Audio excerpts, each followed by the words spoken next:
Cause make the best, my mind takes flight.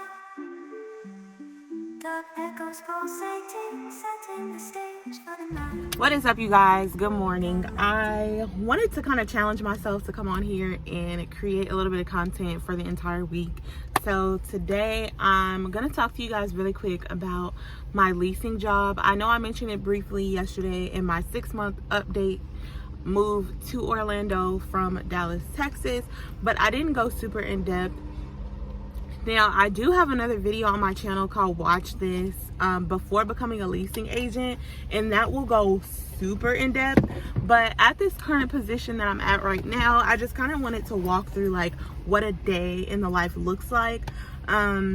And I have a little bit of footage that I can throw in as well, but a majority of my day is really spent on the computer. So typically when I come in, I'm going into the clubhouse, turning on all the lights, just making sure everything looks good. We have a fridge that's called a wow fridge. Basically, you're stocking chips, drinks, just anything that a prospect might need, you know, or want. It just kind of appeals in the sense of hospitality. So we want to make sure they're good there, check the coffee machine, make sure everything looks clean, the bathrooms, the facilities, the pool. Make sure there weren't any like crazy parties last night. Then I'm gonna go and grab my golf cart out of the garage and I'll park it here in front of our building. Next, I'll go in, I'll unlock the doors, you know, check the model, make sure everything is good there.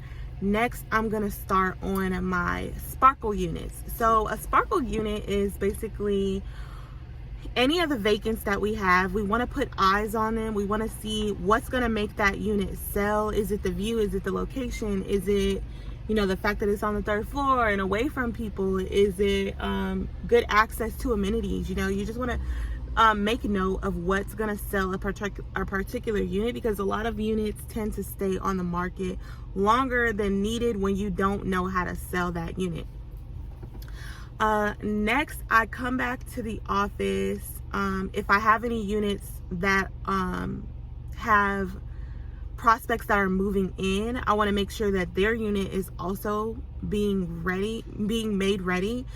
So I'll communicate that with the maintenance team, like, hey, I went to this unit, the cabinet was loose, or, you know, the washer machine wasn't working, or, you know, whatever maintenance type issues that can be resolved. We try to do that at least a week or so prior to a move-in, just so when they come there and they pick up their keys, you're not frazzled and trying to figure out whether things have been done, whether their keys for their unit have been made, whether the unit has anything broken. You want to be confident in handing over the keys to this person who signed, you know, a 12-month lease with you, that you're going to take care of them.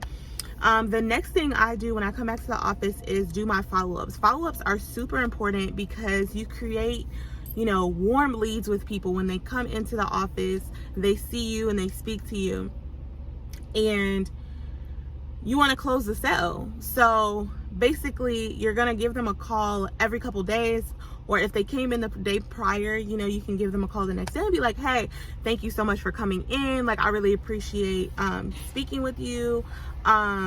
What's gonna sell this community for you? Like, what can I do basically to win you over? Like, what's gonna make you come and live here? You know, like, we have all the amenities. You know, focus on what it is they tell you. Really listen. Like, are they looking for good lighting? Is it the location of the unit? Are they looking for, you know, no neighbors upstairs? Do they have a disabled dog? Do they need to be, you know, close to the dog park? Are they a swimmer? Do they always want to be close to the amenities and stuff like that? Just listen to what it is that they tell you. And that's really going to help you be able to sell your community based on what it is that they say. You know, you could be offering something, but it's like, if they don't even use it, I could be pushing my fitness center like, oh my gosh, we have this amazing 2-tier fitness center with all this equipment, but it's like, if they don't use the gym, that's not going to appeal to them. So you need to find out, ask the discovery questions. What is it that you're looking for in a home? Like, what were you missing in your last place? You know, what are you really wanting to see in the next place that you live, and then sell based on that. So after you do your follow-ups, which is really just you checking in, email, calling, I really like hopping on the phone. I like for people to hear my voice. I make notes in the computer about who they are, because you're gonna see so many people. Sorry, I'm rolling. You're gonna see so many people, you might forget who they are. So I like to make notes, like, she absolutely loved Disney. She said her dog loves to watch the fireworks every day. So we want to make sure we have a unit for her that is in view of that, you know. So just make little notes to remind yourself of who you're speaking to. That way when you call them, you can kind of talk about that, like, how's your dog doing? You know, I really enjoyed speaking with you the other day. And people remember that, right? They remember how you make them feel. After we do follow-ups, I check my community email. We get so many emails all the time, so you want to look through the emails, make sure you didn't have any like crazy situations that happen over the night. If you have any complaints, I create pre-made templates where I can just send out to residents, be it noise complaints, not picking up their dog poop, you know, stuff like that. I have already pre-typed, and I just kind of fill in the unit number as a template and send it, because I don't want to be having to type these emails up every single time. It's just, you know, it's a nuisance. So I try to make my life as easy as possible. Even with my application process, a lot of it is already pre-made, pre-typed, and I pretty much just copy, paste, and forward it to the resident or to the prospect that's applying to make the application process seamless. I put on there all the information I need, you know, and all that jazz. After, okay, so prospects, emails, community events. Now, my coworker is responsible for a lot of the community events, so she schedules like the food trucks to come out and stuff like that. I'm responsible for the newsletter. So we do a monthly newsletter where we kind of talk about the events that are happening. So we do yoga by the pool, or what food trucks are coming out, or you know, an amenity spotlight that we do.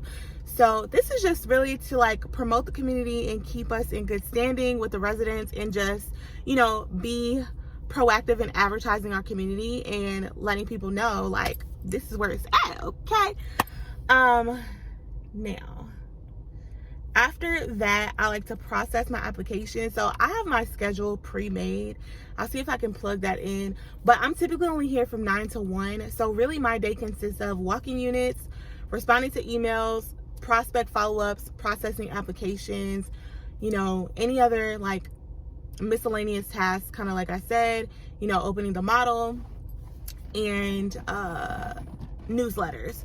So social media marketing is also a really good way to get people in and to see your community. But because I am part-time, I am sort of limited in the time that I have. And to be honest, like, leasing is a lot, you guys. Like, it's a lot of responsibility. And so for me to be here from 9 to 1, like, I really am on a crunch. Like, every day that I come in, I have so much to do. With that being said, I'm about to go ahead and clock in. I will catch you guys in the next video. If you have any questions about leasing, feel free to drop them below. If it's something that I forgot or something you want me to address, definitely ask it down in the comment section below. I love to hear from you guys. Bye.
Yes, okay.